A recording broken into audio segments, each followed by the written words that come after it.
exploradora, cara, tem tanta coisa nova pra que te contar. susto, menina! Oi, exploradores, tudo bem? É porque eu tô muito eufórica. É muito legal o nosso herói de hoje, desculpa.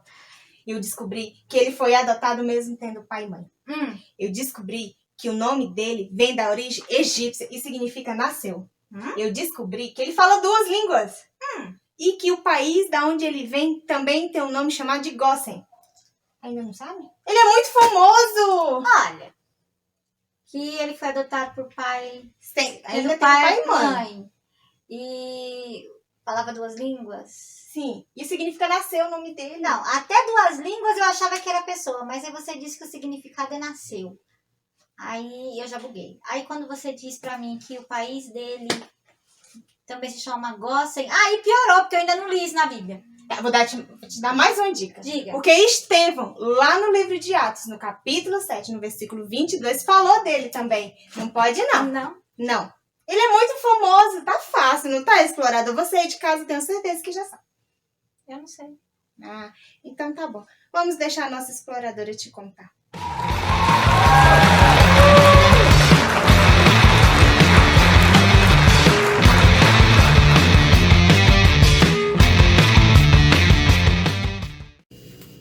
Alguma vez você precisou fugir e se esconder? Pois é, a história de hoje está na Bíblia, no livro de Êxodo, capítulo 2, e conta assim: Joquebede deu à luz a um menino, forte, bonito, saudável, e ela precisou escondê-lo, porque naquela época o rei do Egito havia mandado matar todos os bebês meninos que fossem hebreus. Só que depois de 3 meses não havia mais como esconder o bebê. Ele chorava muito alto. Então Joquebede precisou pensar numa solução. Então ela decidiu pegar um cesto, passou betume, passou piche, deixou ele bem vedado, pôs uma manta bem quentinha, colocou o bebê dentro do cesto e colocou o cesto com o bebê nas margens do rio Nilo. A irmã do bebê decidiu acompanhar o trajeto do cesto. Foi aí que o cesto foi parar próximo ao palácio de Faraó. A filha do rei do Egito tinha costume de descer as águas do Nilo para se banhar. Então ela foi fazer isso e enxergou o cesto perto das margens do rio e mandou a serva dela ir buscar. Quando ela pegou o cesto e ela abriu e viu aquele bebê lindo lá dentro, na mesma hora ela se comoveu e decidiu ficar com a criança. Então a menina, vendo a situação, foi muito esperta e disse: a senhora vai precisar de alguém para amamentar a criança. Eu conheço uma ama de leite. Então a filha do faraó mandou chamá-la e ela correu e foi para sua mãe. Mãe, o cestinho foi encontrado pela filha de Faraó e ela precisa de alguém para amamentar a criança. E ela mandou te chamar. Joquebede não pensou 2 vezes e correu até o palácio. Chegando lá, a filha de Faraó deu as instruções necessárias, falando: leve a criança com você, amamente ela. Faça tudo o que seja necessário e vou te dar um dinheiro todo mês para ajudar nas despesas. Olhe o cuidado de Deus. E quando ele desmamar, traga-o de volta para mim. Então Joquebede fez exatamente como combinado. E passado o tempo, o menino desmamou e ela levou a criança ao palácio como tinha sido combinado. Então, quando ali chegou, a filha de Faraó decidiu colocar o nome da criança de Moisés, que significa porque da água o tirei. Então, a criança cresceu ali, cuidada pela filha de Faraó, com os cuidados do palácio, a educação do palácio. Ele se tornou um homem adulto e um dia ele decidiu visitar os seus irmãos hebreus. Quando ele chegou no lugar, ele descobriu algo muito triste. Ele percebeu e descobriu que os escravos hebreus eram tratados de uma maneira muito sofrida e o trabalho era muito árduo. Então, ele viu um egípcio, um soldado egípcio, maltratando um escravo hebreu. E era com muita violência. Nisso, Moisés ficou muito bravo e foi em defesa do escravo. E nisso, acabou matando o soldado egípcio. Então, Moisés esconde o corpo desse soldado num monte de areia. No dia seguinte, Moisés volta no mesmo lugar e vê 2 escravos hebreus brigando. E ele fala: parem! Por acaso é assim que você deve tratar o seu próximo? O escravo vira para ele e fala: quem é você para mandar em mim? Por acaso vai fazer comigo o mesmo que você fez com o soldado egípcio? Ou você pensa que nós não sabemos? Na hora, Moisés ficou com muito medo e falou: na certa, o rei do Egito já deve saber o que eu fiz. Pois é, o rei já estava sabendo e já estava à caça de Moisés. Ele havia mandado matar Moisés.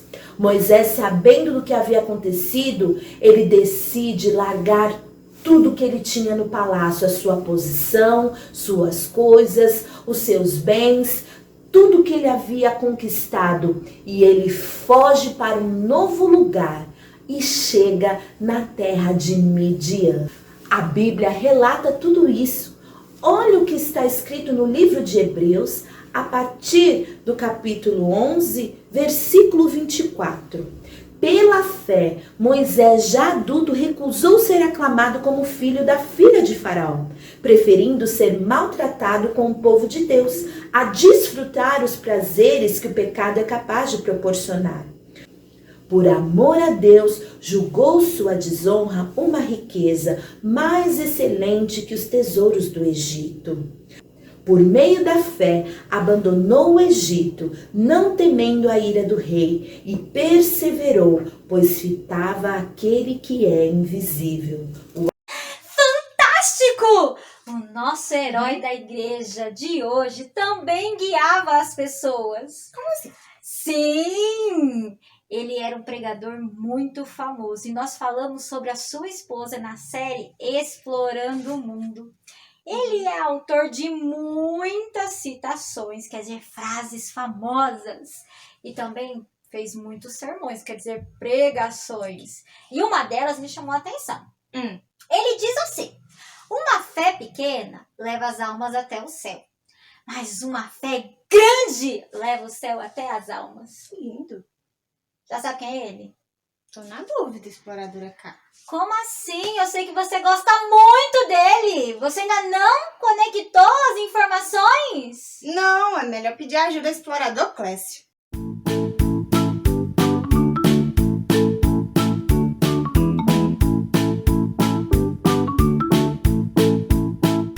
Olá pessoal, tudo bem com vocês? O nosso herói de hoje também é conhecido como um príncipe. Ele é o príncipe dos pregadores. Nosso herói é Charles Spurgeon. Charles Spurgeon nasceu em junho de 1834. Seus pais já eram cristãos e sempre o ensinaram a amar a Deus, temer ao Senhor e amar a Bíblia. Alguns momentos da sua infância ele passava na casa do seu avô e lá ele pôde encontrar e ler obras famosas como O Peregrino, O Livro dos Mártires, entre outros. Essas obras e a sua leitura fez com que ele refletisse e pensasse ainda mais sobre a palavra de Deus. Até que, quando ele tinha 15 anos, ele começa a se sentir como Paulo, o pior dos pecadores. E ele começou a orar intensamente para achar um jeito de acabar com isso. Ele ficou orando por cerca de 6 meses. Visitava várias e várias igrejas e não conseguia acabar com esse sentimento. Até que um dia, Spurgeon vai visitar uma igreja e naquele dia, o pastor dessa igreja não conseguiu chegar por conta de uma grande tempestade que teve. Então naquele dia, um simples irmão que era sapateiro prega no texto de Isaías 45, versículo 22, que diz: olhai para mim, vós todos, e sereis salvos. Então naquele dia, Spurgeon pôde entender que a única maneira de acabar com o seu pecado, de acabar com o seu desejo de pecador, era se entregando ao plano de salvação de Deus, que era aceitar Jesus Cristo. Então, com 15 anos de idade, Spurgeon aceita Jesus como seu Salvador. Desde então, Spurgeon tem convicção e certeza que Deus o havia chamado para pregar o Evangelho. Com 16 anos, ele prega o seu primeiro sermão, Com 18, ele se torna pastor auxiliar em uma capela batista. E com 20 anos de idade, ele aceita o convite para ser pastor em uma capela batista que ficava em uma cidade de Londres. Essa igreja que Spurgeon foi pastorear estava num período, digamos que, de decadência, porque havia espaço para 1.200 pessoas, porém só tinha 200 membros. Mas Spurgeon tinha certeza do que Deus o havia chamado para fazer, que era pregar que somos pecadores e que precisamos da salvação do Evangelho, que é Jesus Cristo. Pregando sempre a respeito desse tema, as pregações de Spurgeon começaram a ficar muito famosas e ele começou a se tornar muito conhecido, a ponto de, em um determinado período de tempo, a igreja que tinha apenas 200 pessoas frequentando aos cultos tinha agora 4.000. E esse número não parava de crescer. A igreja chegou a ter cerca de 10.000 pessoas frequentando o culto, a ponto de as ruas próximas à igreja ficarem congestionadas de tantas pessoas que tinham para assistir às pregações de Spurgeon. E isso fez com que aquela igreja que Spurgeon pastoreava tomasse uma atitude e construísse o que eles chamavam de o Grande Tabernáculo Metropolitano, que tinha capacidade para 12.000 pessoas. Mesmo assim, isso não foi suficiente, a ponto de, a cada 3 meses, Spurgeon pedia para que as pessoas que frequentaram o templo durante aquele período não viessem, para dar espaço para outras pessoas ouvirem a pregação do Evangelho. Com esse impacto tão grande, sem dúvidas, Charles Spurgeon se tornou o pregador mais conhecido e famoso da sua época. Mas, mesmo com tanta fama, ele nunca buscava falar de si próprio, sempre de Deus, do Evangelho e de Jesus Cristo, e sempre atribuía o sucesso das suas pregações à oração e à graça de Deus. Tanto que, certa vez, perguntaram para ele qual era o motivo das suas pregações se tornarem tão famosas ou terem tanto impacto. Ele disse, olha, aqui embaixo deste púlpito há uma sala onde 300 homens estão orando por mim. Então, enquanto prego, estes homens estão intercedendo a Deus para que a palavra alcance o coração dos pecadores. Acredita-se que Spurgeon escreveu cerca de 135 livros, sem contar os seus sermões. Há uma média que diz que, se lermos um sermão de Spurgeon por dia, nós demoraremos cerca de 10 anos para ler todos os seus sermões. Para se ter uma ideia, um pastor hoje em dia prega de cerca de 100 a 160 sermões por ano. Spurgeon pregava mais de 300. Com base nisso, podemos ver que o seu legado para o Evangelho é gigantesco, sem contar as almas que aceitaram a Jesus através das suas pregações. Ele também foi fundador de um orfanato, e não sustentava esse orfanato com apoio financeiro, mas somente com orações para que Deus suprisse o que lhes era necessário. Sem contar também as várias e várias frases reflexivas que ele nos deixou. Aqui eu deixo apenas uma delas, que ele diz, quanto mais do céu existir em nossas vidas, menos da terra cobiçaremos. Spurgeon morre em 1892. Mas alguns de seus livros são encontrados facilmente à venda até o dia de hoje.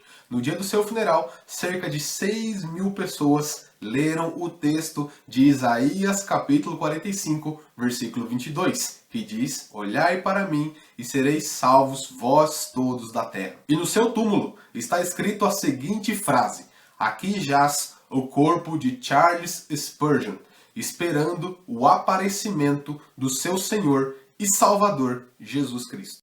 Exploradora K. Spurgeon sabia a importância de transmitir a palavra de Deus para as pessoas. Você que já é salvo, tem também essa tarefa de falar da palavra de Deus para as pessoas. Sair pelas ruas e atalhos, trazer as crianças aqui.